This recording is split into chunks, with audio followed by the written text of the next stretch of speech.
A day in my life as a Filipino living here in Finland. Dahil nga wala pa akong ganap dito sa Finland, ito nga at laging ako ang naiiwan sa apartment. Nahatid ko na nito sa Päiväkoti ang aking Junakis at ang asawa ko naman mas maagang pumapasok. Sa totoo lang, medyo bored na rin talaga ako dito at gustong gusto ko nang magtrabaho o kaya makapag-aral. Ito nga pala yung isang struggle pag immigrant ka dito sa Finland. Sobrang hirap maghanap ng trabaho. Pag andito ka na kasi at dito ka maghahanap ng work, karamihan ng trabaho is required ng Finnish language. Actually, meron naman ditong tutulong sa'yo para makahanap ng trabaho. Pero later natin pag-usapan yan. So, maaga nga rin pala ako nagsalang ng labahin at sakto nga pag-uwi ko ay tapos na siya. Dito ko nga muna siya ilalagay sa malaking bag na to dahil sa baba ko siya isasampay. Buti na nga lang at meron ganun dito sa apartment namin, lalo na ngayong winter at napakahirap magpatuyo ng mga damit. Dalawang salang nga din pala ng laundry yung ginawa ko kasi hindi siya nagkasya lahat. So, ito na nga yung pangalawang salang. Yung una is ibababa ko na siya mamaya. Ito nga pala yung ginagamit naming Fabcon dito, yung Comfort na Winter Whispers. Napakabango nito. Madalas nga pagbibili kami nito laging wala na. Kaya naman minsan naghahanap talaga kami ng ibang store or grocery shop na feeling namin konti lang yung pumupunta para makakuha kami nito. So ito na nga, ibababa ko na tong mga labahin at para makita nyo rin kung ano pa ba yung other facilities na meron dito sa building ng apartment namin. Ito palang unang sinalang ko ng mga damit sobrang bigat kaya naman naisipan ko mag-elevator na lang kahit nasa second floor lang kami. Ito nga pala yung elevator namin na OA sa pagka-yellow. Kung mapapansin nyo din, luma na talaga yung itsura ng building ng apartment pero okay naman dito. Na-maintain naman yung cleanliness at sa pagkakaalam ko yung iba nga is nagre-renovate din ng mga building ng apartment. Alam nyo ba, sobrang powerful at nakaka-amaze yung mga susi ng apartment dito. Kasi marami siyang pintuan na kayang buksan. Kaya pag nawala yan, ay naku, patay ka talaga. So pagbukas mo ganito siya kadilim, buti na lang talaga hindi uso yung mga aswang-aswang dito sa Finland kaya hindi ako natatakot. Yung drying area pa naman is nasa bandang dulo.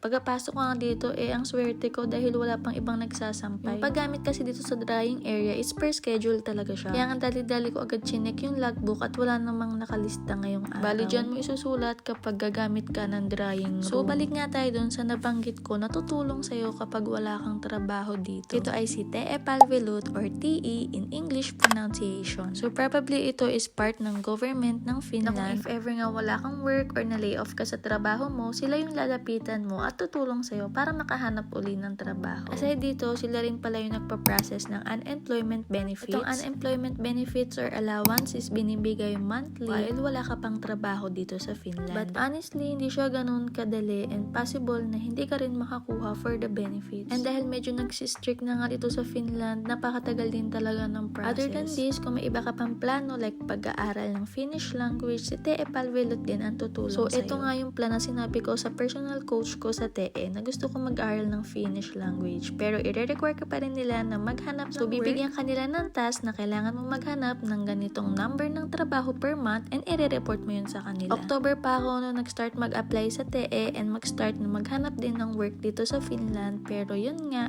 wala pa rin akong mahanap. But hopefully soon, magkaroon na ako ng update at makapag-aral na din ako. Anyway, sa hall na to, aside sa drying room, meron din ditong toilet at ang hindi mawawalang sauna. Alam nyo ba, upon searching nga, mas marami pa raw ang sauna dito kaysa sa mga sasakyan. And nato na nga, lumabas ako para i-check naman yung gym dun sa kabilang building. Kasi nga kasama sa aking pagpapanggap ngayong 2025 ang pag-gym. Huy! Ang yearly New Year's resolution na pagda-diet at healthy living. Kaso ito nga ayaw gumana ng mga susi at di ko alam kung anong susi yung pagbukas dito. Pumalik na nga lang din ako sa apartment dahil ganito lang din naman yung suot ko at sobrang lamig. Ganito nga yung view sa labas, natutunaw na naman yung mga snow at talagang napakadulas niya. Pagbalik nga sa apartment, ni-ready ko na yung mga kakainin ko para mamaya. Hindi pa agad ako kakain dahil ang first meal ko is at 11 AM pa. Tinatry ko kasi mag-timad or 2 meals a day lang. Kasi nga napapansin ko na nabana ang first. After nito, dahil nga hindi ako nakapasok dun sa gym, dito na lang ako mag-workout. Bali, pansin ko nga mabilis lumaki sa akin is yung legs tsaka yung arms. Kaya ito talaga yung gusto kong tanggalin. So 30 minutes workout to kaso hindi ko nga natapos dahil nung mga nakarang araw nag-exercise na din ako at sobrang sakit talaga ng legs ko. Pero ika nga nila no pain no gain kaya naman ayun, hindi ko pa rin siya natapos. Kaya ayun, binalikan ko na lang yung pangalawang salang ko ng laundry. Tapos hinabol ko na lang siya ng sampay dito sa baba kasi 4 hours lang yung maximum ng pwedeng mag-dryer. Although wala namang ibang nakaschedule ngayong araw kaso baka kasi may bigla rin pumasok at magsampay. And finally, natapos ko na ang aking labahin so babalikan ko na lang sila mamayang hapon. Pagbalik sa apartment, nag-ready na ako ng aking first meal. So nag-boil lang ako din ng egg and then nag-fried ng chicken. Actually, dapat i-oven ko tong chicken instead of fried kaso yan na natuluyan na nga siya sa pagka-fried. Then sumali din pala ako sa mga group sa Facebook na about low carb and diet para may idea ako kung ano nga ba yung mga food na pwedeng kainin. Actually, hindi pa rin ako sure kung tama ba tong mga pinagkakain ko. Kaso ito lang din kasi yung meron sa ref namin na feeling ko naman medyo pasok sa pag-low carb. So tinry ko nga muna tong cucumber salad kung bagay sa lettuce. At ayun, nagustuhan ko naman siya. Dito lang talaga ako sa Finland natuto kumain ng cucumber. Lalo na nga yung kurko salati na nasa bote. Masarap talaga siya. Halos tinapos ko na nga lahat ng gawaing bahay ngayong umaga kasi maya-maya susunduin ko na ang aking Junaki sa Päiväkoti. Then fast forward, ito na nga at magsusundo na ako ng bata. 15 to 20 minutes walk din siya from our apartment.